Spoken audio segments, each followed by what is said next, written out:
Hello friends, आज हम लोग फिक्सेटिव्स के बारे में बात करेंगे। मैं doctor S K Sutrakar, department of pathology. So let us start. तो fixative is the first, basically it is a foundation step, or it is the first step of the histopathological techniques. It is used basically to preserve the tissue as close as life-like state as possible by preventing their autolysis and putrefaction. So जो हमारा main M होता है fixatives का, वो autolysis को prevent करना और उसके प्यूट्रिफिकेशन को रोकना है। Every fixative has different properties. हर फिक्सेटिव की अलग अलग प्रॉपर्टी होती हैं for a special purposes based on the cell type, component of the studies, and the method of sectioning and staining employed, and the type of microscopy. So different properties के fixative पाए जाते हैं जो अलग अलग type के sales को stand कर सकते हैं, और उन स्टेन्ड स्लाइड्स को अपन माइक्रोस्कोप के अंदर देख सकते हैं। एक आइडियल फिक्सेटिव्स के क्या गोल होना चाहिए, एक आइडियल फिक्सेटिव कैसा होना चाहिए। एक ideal fixative should be it can preserve the tissue in a life like state. So जो जीवित समय में जिस प्रकार का टिश्यू था, उसी प्रकार का टिश्यू की जो स्टेट थी उसको मेंटेन करने के लिए अपन फिक्सेटिव यूज कर सकते हैं। Second is the prepare tissue for the subsequent processing. आगे के लिए अगर आपको सेक्शन काटने हैं या प्रोसेसिंग करनी है तो ऐसा फिक्सेटिव हो कि वो आगे के लिए भी यूज हो सके। तीसरा है it should prevent the putrefaction autolysis of the tissue.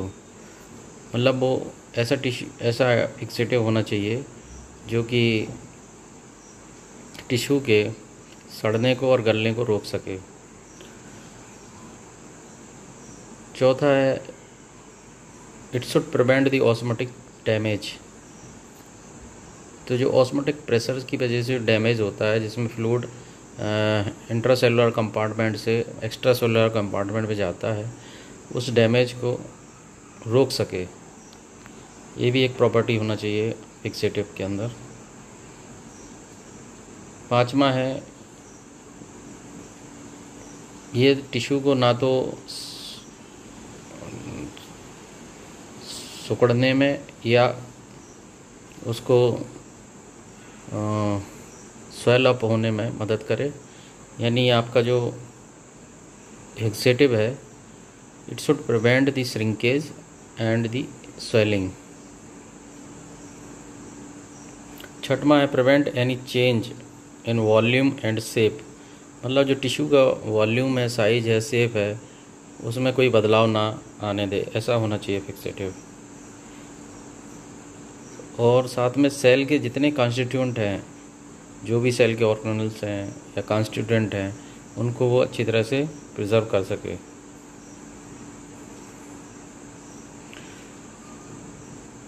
इसके अलावा फिक्सेटिव को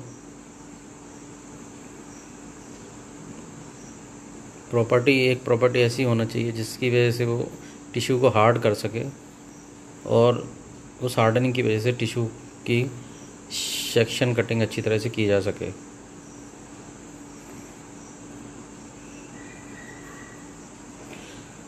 आखिरी है जिसमें कि सेमी सॉलिड कंसिस्टेंसी के जो सेल हैं उनको इरिवर्सिबली सॉलिड कंसिस्टेंसी या जेल में कन्वर्ट कर सकते हैं। सो ये कुछ ऐसी प्रॉपर्टीज़ हैं जो एक फिक्सेटिव के अंदर होना चाहिए। अगर हम उसका फिक्सेटिव्स का क्लासिफिकेशन देखें तो fixative depending on the type of structure, जो भी स्ट्रक्चर वो फिक्स करते हैं उस आधार पर हम फिक्सेटिव्स को क्लासीफाई कर सकते हैं। The most important first one is a micro anatomical fixative. Micro anatomical fixatives का यूज़ अधिकतर किया जाता है लैब्स में, और इसमें जो सॉल्यूशन आते हैं वो 10% फॉर्मेलिन, बॉयंस फ्लूइड, जेंकर्स फ्लूइड, इसके अलावा और भी सॉल्यूशंस आते हैं। माइक्रो एनाटॉमिकल फिक्सेटिव के अलावा दूसरा ग्रुप है साइटोलॉजिकल फिक्सेटिव्स का। साइटोलॉजिकल फिक्सेटिव दो में डिवाइड कर सकते हैं, एक तो साइटोप्लाज्मिक फिक्सेटिव जिसमें फॉर्मल सलाइन, फॉर्मल कैल्शियम और चैम्पीस फ्लूइड। दूसरा ग्रुप है न्यूक्लियर फिक्सेटिव का जिसमें alcohol, chloroform, glacial acetic acid. ये दो ग्रुप साइटोलॉजिकल फिक्सेटिव में आते हैं। एक से साइटोप्लाज्मिक फिक्सेटिव से यूजुअली अधिकतर जो साइटोप्लाज्मिक डिटेल्स हैं वो ज़्यादा अच्छे मिलते हैं, और दूसरे से न्यूक्लियर फिक्सेटिव से न्यूक्लियर डिटेल ज़्यादा अच्छे देख सकते हैं under the microscope. Third is the histochemical fixative. यहाँ पे अपन वेपर फिक्सेटिव यूज़ कर सकते हैं फॉर्मल्डिहाइड के और ग्लूटाल्डिहाइड, दोनों ही बहुत अच्छे फिक्सेटिव हैं। Again, if we divide the chemical fixatives, we can divide into simple fixatives and compound fixative। तो सिंपल जो फिक्सेटिव्स हैं उसमें formalin, mercuric chloride, osmic acid, picric acid, acetone, ethyl alcohol and osmium tetroxide, ये जो सारे fixatives हैं इनको अपन simple fixatives कहते हैं। इसके अलावा दूसरा ग्रुप है कंपाउंड फिक्सेटिव का जिसमें 2 और 3 कंपाउंड मिलके एक साथ मिलके एक फिक्सेटिव बनाते हैं। इसमें जैसा कि अपन पहले देख चुके हैं पुरानी स्लाइड में, एक ग्रुप है माइक्रो एनाटॉमिकल फिक्सेटिव्स का जिसमें फॉर्मल सलाइन है, न्यूट्रल बफर्ड फॉर्मेलिन है, जेंकर्स फ्लूइड है, बॉयंस फ्लूइड है। इनके बारे में अपन डिटेलली आगे पढ़ेंगे इसी सेशन में। इसके अलावा दूसरा ग्रुप है कंपाउंड फिक्सेटिव का, दैट इज़ साइटोलॉजिकल फिक्सेटिव, जिसमें अपन ने अभी देखा था, बताया था कि 2 तरह के फिक्सेटिव इसमें आते हैं, एक तो न्यूक्लियर फिक्सेटिव, दूसरा साइटोप्लाज्मिक फिक्सेटिव। तो न्यूक्लियर जो फिक्सेटिव है वो कार्नोइस फ्लूइड है और साइटोप्लाज्मिक फिक्सेटिव वो चैम्पीस फ्लूइड है। इसके अलावा हिस्टोकेमिकल फिक्सेटिव भी यूज कर सकते हैं जिसमें कोल्ड एसीटोन है और एथेनॉल है। तो एक क्लासिफिकेशन है फिक्सेटिव्स का, इसमें सबसे इम्पोर्टेंट जो है वो माइक्रो एनाटॉमिकल फिक्सेटिव हैं जो लैब में यूज़ किए जाते हैं। यूज़ तो सारे ही किए जाते हैं लेकिन मोस्ट कॉमनली जो हिस्टोपैथोलॉजी के लिए यूज़ होते हैं वो माइक्रो एनाटॉमिकल फिक्सेटिव्स हैं। तो इनके बारे में हम डिटेलली पढ़ेंगे।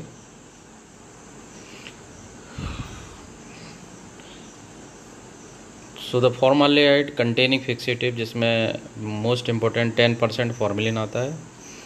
अब इस फॉर्मेलिन में भी 2 ग्रुप होते हैं, एक बफर्ड ग्रुप होता है, एक अनबफर्ड ग्रुप होता है। तो इसके बारे में अपन आगे पढ़ेंगे कि बफर्ड जो फॉर्मेलिन है 10% वो कैसे बनाते हैं और अनबफर्ड फॉर्मेलिन कैसे बनाते हैं। दूसरा है पिक्रिक एसिड फिक्सेटिव। तो इस ग्रुप में बेसिकली बॉयंस फ्लूइड आता है जिसमें पिक्रिक एसिड पाया जाता है। पिक्रिक एसिड की मदद से ये फ्लूइड बनाया जाता है। इसके अलावा थर्ड है अल्कोहलिक फिक्सेटिव जिसमें क्लार्क फ्लूइड है और ये फ्लूइड बेसिकली यूज़ किया जाता है फिक्सेशन में, और आगे इसके बारे में भी अपन पढ़ेंगे।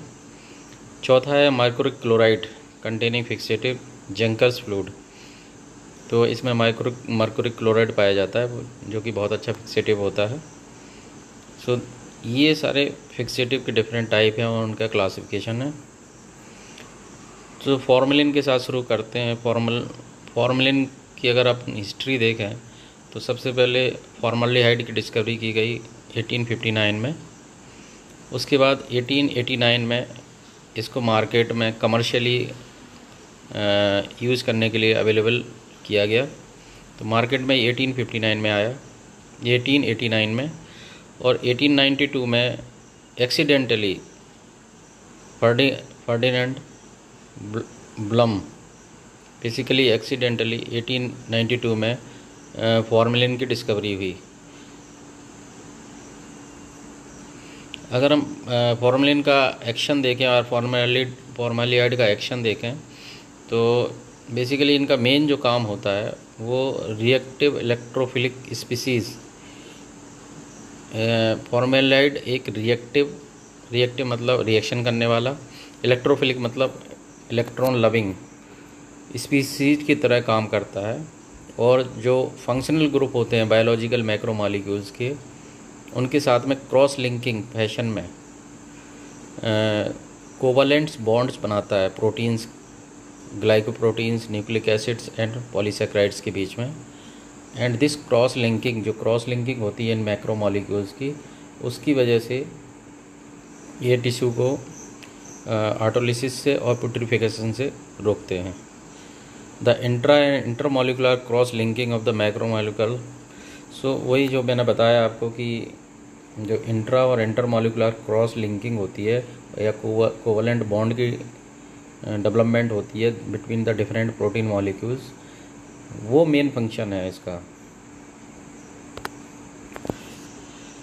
अगर अपन फॉर्मेलिन बनाना चाहें तो बनाने के लिए बेसिकली मैंने बताया था कि फॉर्मेलिन के 2 प्रकार होते हैं। एक तो इसमें फॉर्मेलिन सॉल्यूशन जो होता है वो 10% अनबफर्ड सॉल्यूशन। इसको बनाने के लिए फॉर्मेलिहाइड लेंगे अपन 40% और इसकी क्वांटिटी लेंगे 10 ml। डिस्टिल वाटर लेंगे 90 ml और दोनों को अच्छी तरह से मिक्स कर देंगे।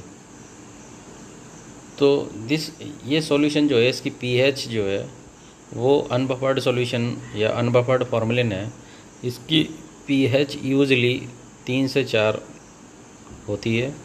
जबकि जो दूसरा फॉर्मेलिन है फॉर्मेलिन सॉल्यूशन 10% बफर्ड और न्यूट्रल, इसकी pH लगभग 7 होती है। और यही सॉल्यूशन एक्चुअली लैब्स में यूज़ करना चाहिए या हिस्टोपैथोलॉजी के लिए ज़्यादा सूटेबल होता है। इसमें जो फॉर्मेलिहाइड है वो 40%। अगर 1 लीटर का अपन सॉल्यूशन बनाने की कोशिश करें तो उसके लिए 40% फॉर्मेलिहाइड, जिसकी क्वांटिटी होगी 100 ml और डिस्टिल वाटर 900 ml। इसके अलावा इसमें जो है सोडियम डाइहाइड्रोजन फॉस्फेट का यूज़ किया जाता है, इसको करीब 4 ग्राम लेते हैं। और सोडियम हाइड्रोजन फॉस्फेट इसको 6.5 ग्राम लेते हैं और इन सबको मिक्स किया जाता है। इस तरह से बफर्ड फॉर्मेलिन सॉल्यूशन बनता है। अब इम्पोर्टेंट इसके अंदर ये है कि जो टिश्यू है उस टिश्यू में कितना फॉर्मेलिन हमको लेना है या कितना फॉर्मेलिन उसमें डालना है टिश्यू में, इसके लिए सीधा सिंपल सा फार्मूला होता है कि जो टिश्यू है उससे उसके 10 गुना यूजली सॉल्यूशन लिया जाता है, 10 times of the size of the tissue, है ना। तो ये इम्पोर्टेंट याद करने की बात है कि 8 से 10 गुना ज़्यादा सॉल्यूशन लेना होगा फिक्सेशन के लिए। Now coming to the second one is the Bouin's fixative. Bouin's fixative जो बेसिकली है ये, इसमें 3 इम्पोर्टेंट केमिकल्स रहते हैं। एक तो पिक्रिक एसिड होता है, फॉर्मेल्डिहाइड होता है और एसिटिक एसिड होता है। और ये एक बहुत अच्छा फिक्सेटिव है। और इसमें इस फिक्सेटिव में बेसिकली जो न्यूक्लियर डिटेल और साइटोप्लाज्मिक डिटेल्स हैं या स्टेनिंग है बहुत अच्छी होती है। जो टिश्यू हार्डनिंग इफेक्ट है फॉर्मेलिन का, इसको बैलेंस करने के लिए इसमें पिक्रिक एसिड डाला जाता है।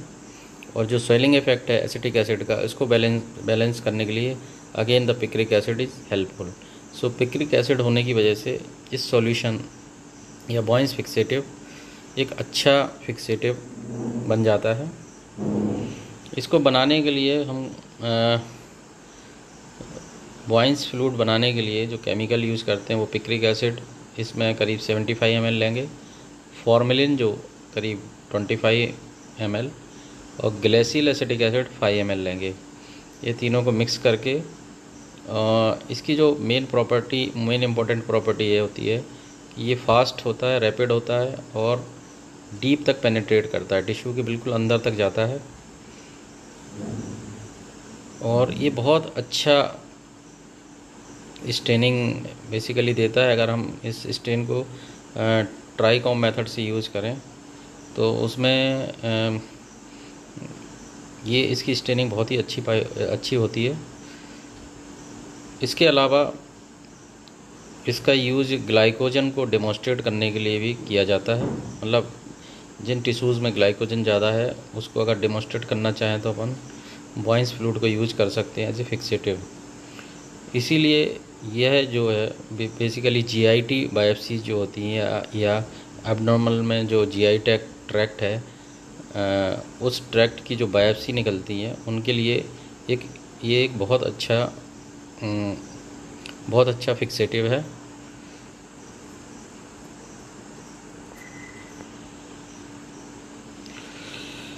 अगर इसकी मैकेनिज़्म देखें तो पिक्रिक एसिड जो होता है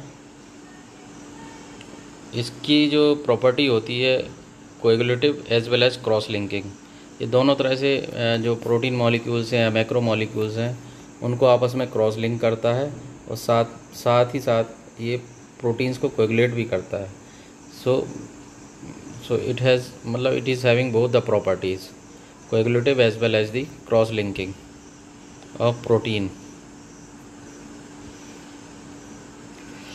अगर इसके यूजेस देखें तो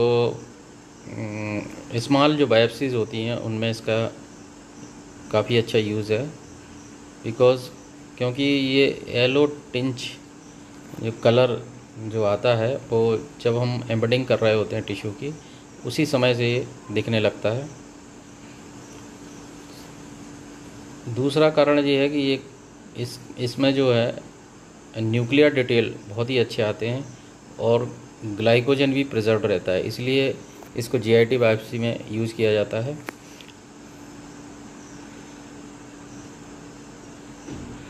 इसके अलावा न्यूक्लियर डिटेल भी बहुत अच्छी होने की वजह से इस फ्लूइड का उपयोग जो है लिम्फॉइड लीजन्स और टेस्टिकुलर बायोप्सी या प्रोस्टेटिक बायोप्सीज़ के लिए भी कर सकते हैं।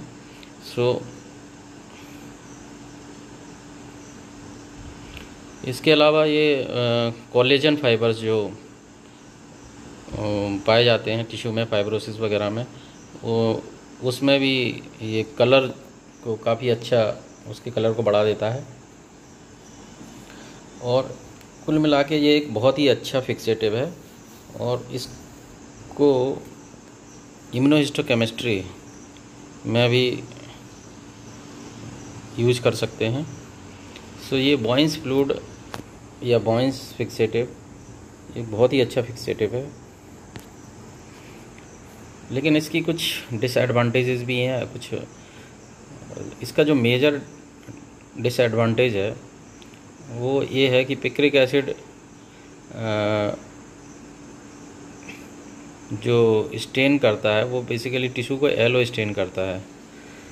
और इसकी दूसरी जो डिसएडवांटेज है कि ये जो बेसिक डाई की तरफ काफ़ी अट्रैक्ट होता है या बेसिक डाई को ज़्यादा अट्रैक्ट करता है। तीसरा ये है कि ये जो टिश्यू है उसकी जो सेल साइज है उसको छोटा कर देता है, श्रिंक कर देता है। तो ये कुछ उसके डिसएडवांटेज हैं बॉयंस फ्लूइड के। तो तीसरा जो फिक्सेटिव है उसको क्लार्क फिक्सेटिव बोलते हैं। ये सबसे पहले इसका यूज़ नर्वस सिस्टम के जो बायोप्सीज़ होती थी उनके लिए यूज़ किया जाता था और ये पहला फिक्सेटिव है जिसका केमिकल फार्मूला पहली बार पब्लिश किया गया था। और इस फार्मूले के अनुसार इसमें 3 पार्ट जो है वो 95% अल्कोहल का लेते हैं और 1 पार्ट जो होता है वो पिक्रिक एसिड का लेते हैं। एक पार्ट जो होता है वो प्योर एसिटिक एसिड का लेते हैं। 3 parts basically the alcohol and 1 part basically the acetic acid. So it is 3 plus 1.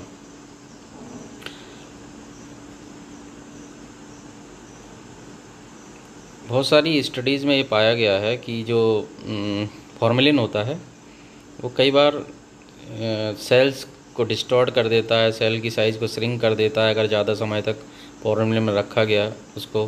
कई बार वैक्यूम्स डेवलप हो जाते हैं। तो इन सब चीज़ों से उबरने के लिए अगर हम क्लार्क्स फिक्सेटिव यूज़ करें तो इसमें ये सब बेसिकली जो सेल की साइज़ की श्रिंकेज की प्रॉब्लम है या वैक्यूलराइजेशन है, ये सब चीज़ें नहीं होंगी। और एक अच्छा फिक्सेटिव कह सकते हैं क्लार्क फिक्सेटिव को।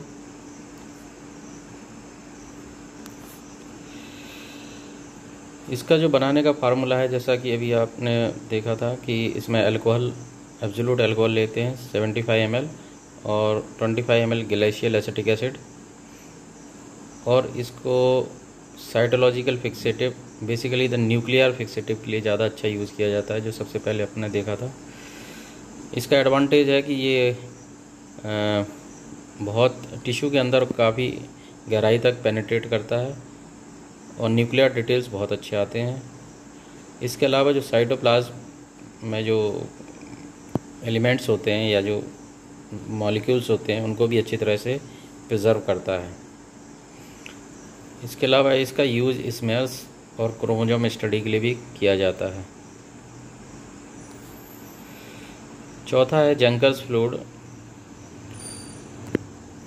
ये बहुत ही जो फिक्सेटिव है, is a rapidly acting fixative for the animal tissue containing mercuric chloride. इसके अंदर मर्क्यूरिक क्लोराइड पाया जाता है, potassium dichromate, sodium sulphate, water and acetic acid. It routine use के लिए एक बहुत अच्छा फिक्सेटिव है, जिससे जल्दी फिक्सेशन होता है और अंदर तक डीप पेनिट्रेट करता है। ये मर्क्यूरिक क्लोराइड जो इसमें पाया जाता है वो बेसिकली रिएक्ट करता है थायल ग्रुप के साथ और एक सिंपल डाई मर्कैप्टाइड बनाते हैं। अगर इसका कंपोजिशन देखें जेंकर्स फ्लूइड का, तो इसमें मर्क्यूरिक क्लोराइड जो है वो करीब 5 ग्राम पाई जाती है और potassium dichromate 2.5 gram, sodium sulphate 1 gram, distil water 100 ml and acetic acid 5 ml added immediately before the use. तो एसिटिक एसिड को बाद में जब यूज़ करने के समय इसको ऐड किया जाता है 5 ml। अगर इसके एडवांटेज देखें तो एफिशिएंट माइक्रो एनाटॉमिकल फिक्सेटिव है। ये बहुत ही बेनिफिशियल इफेक्ट है इसका, पर्टिकुलरली साइटोप्लाज्म और फाइबर्स स्टेन्स के लिए।